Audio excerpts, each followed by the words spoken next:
Hello வணக்கம், welcome back to my channel. இன்றைக்கி நம்ம சேனலில் பார்க்க போகிற ரெசிபி மாம்பழ ஐஸ்கிரீம். இந்த ரெசிபிக்கு தேவையான பொருட்கள்: ஒரு பங்கனப்பள்ளி மாம்பழம் எடுத்திருக்கேன். இது பார்த்திங்கன்னா அது நல்லா கட் பண்ணிவிட்டு அந்த ஃப்ளஷ் மட்டும் எடுத்துகிட்டு வச்சுருக்கேன். நீங்கள் ஒன்றுன்றதுக்கு பதிலாக நீங்கள் 2 பழம் கூட யூஸ் பண்ணிக்கலாம். 1லேருந்து 2 டேபிள் ஸ்பூன் கார்ன்ஃப்ளவர், 3/4 கப் வந்து சர்க்கரை, 1/2 லிட்டர் பால் எடுத்திருக்கேன். 2 டேபிள் ஸ்பூன் நான் வந்து கார்ன்ஃப்ளவர் மாவு வந்து இந்த கப்பில் ஆட் பண்ணியிருக்கேன். ஸோ இப்போ வந்து இதுக்கு தேவையான தண்ணி கொஞ்சம் எக்ஸ்ட்ரா ஊற்றி இது நம்ம ஒரு மிக்சர் மாதிரி ரெடி பண்ணிக்கலாம். மிக்சர் வந்து ரொம்ப தண்ணியாக இருக்கக்கூடாது, ரொம்ப திக்காக இருக்கக்கூடாது, உங்களுக்கு மீடியமாக இருக்கிற மாதிரி நீங்கள் ரெடி பண்ணிக்கோங்க. பேனில் பார்த்தீங்கன்னா நான் வந்து 1/2 லிட்டர் பால் ஆட் பண்ணிக்கிறேன்.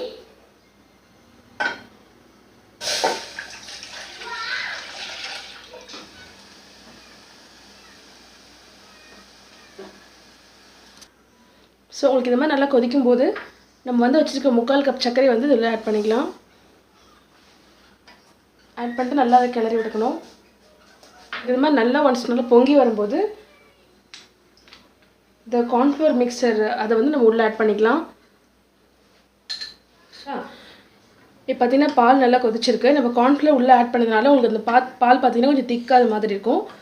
ஸோ இந்த ஸ்டேஜில் நம்ம ஸ்டவ்வை ஆஃப் பண்ணிவிட்டு இது நல்லா வந்து ஆறணும். ஆறுனதுக்கப்புறம் நம்ம நெக்ஸ்ட் ஸ்டெப் பார்க்கலாம். பால் வந்து நல்லா ஆறிடுச்சு. நல்லா ஆறுனதுக்கப்புறம் உங்களுக்கே தெரியும், பார்த்தீங்கன்னா ரொம்ப திக்காக இருக்கு பாருங்கள். இதான் வந்து கரெக்டான ஸ்டேஜு. ஸோ இந்த ஜாரில் நம்ம இந்த பாலை மாற்றிக்கலாம். பார்த்தீங்கன்னா இந்த மாம்பழத்தையும் நம்ம உள்ளே ஆட் பண்ணிக்கலாம். கிரைண்ட் பண்ணிக்கலாம். இப்போது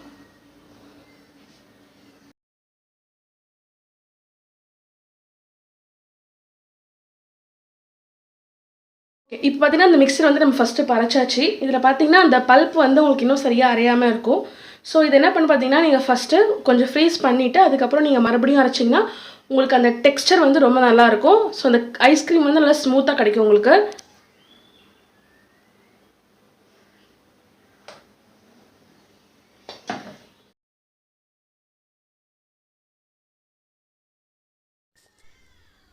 இப்போ பார்த்தீங்கன்னா இந்த மிக்சரை வந்து நம்ம வந்து 1லேருந்து 1.5 மணி நேரம் ஃபஸ்ட்டு ஃப்ரீஸ் பண்ணிக்கணும். இப்போ ஃப்ரீஸ் பண்ணதுக்கப்புறம் நீங்கள் வந்து அதை ஒரு முறை அரைச்சிட்டிங்க அப்படின்னா உங்களுக்கு வந்து அந்த பல்ப் எல்லாமே வந்து நல்லா அரைப்பட்டுரும். இதே ப்ராசஸை நீங்கள் 2 முறை கூட பண்ணலாம். உங்களுக்கு அந்த டெக்ஸ்சர் வந்து நல்லா கிடைக்கும். இப்போ வந்து உங்களுக்கு 2 மணி நேரத்துக்கு அப்புறம் இந்த ஐஸ்கிரீம் வந்து உங்களுக்கு இப்படி தான் இருக்கும். அதாவது பார்த்தீங்கன்னா சென்டரில் மட்டும் கொஞ்சம் நல்லா செட் ஆகாமல் இருக்குது. இந்த ஸ்டேஜில் நம்ம வந்து இதை வந்து இன்னொரு முறை நல்லா அரைச்சிக்கலாம். ஸோ இப்போ அதை நல்லா அரைச்சாச்சு. இப்போ இது உங்களுக்கே பார்த்தீங்கன்னா தெரியும், நல்லா டிஃப்ரெண்ட்டாக இருக்கும். ஃபஸ்ட்டுக்கும் இப்போக்கும் நல்லா டிஃப்ரெண்ட்டாக இருக்கும், நல்லா ஸ்மூத்தாக இருக்கும். ஸோ இப்போ வந்து இது நம்ம பவுலில் ட்ரான்ஸ்ஃபர் பண்ணிடலாம்.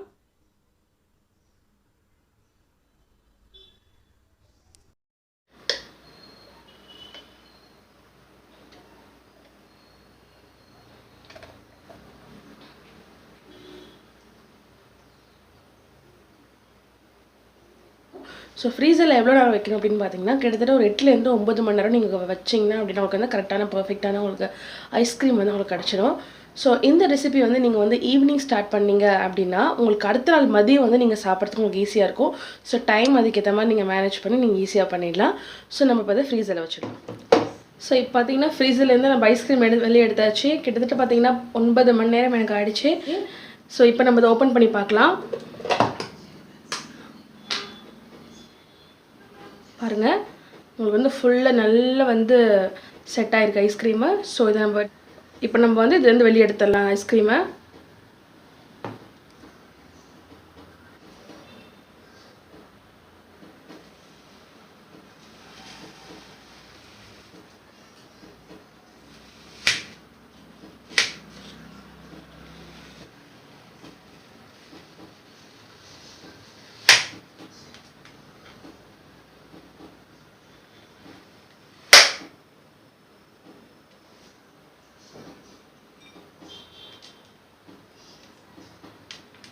இந்த ஐஸ்கிரீம் வந்து கொஞ்சம் மெல்ட்டாக உங்களுக்கு வந்து அந்த க்ரீமி கன்சிஸ்டன்சி நல்லாவே கிடச்சிடும்.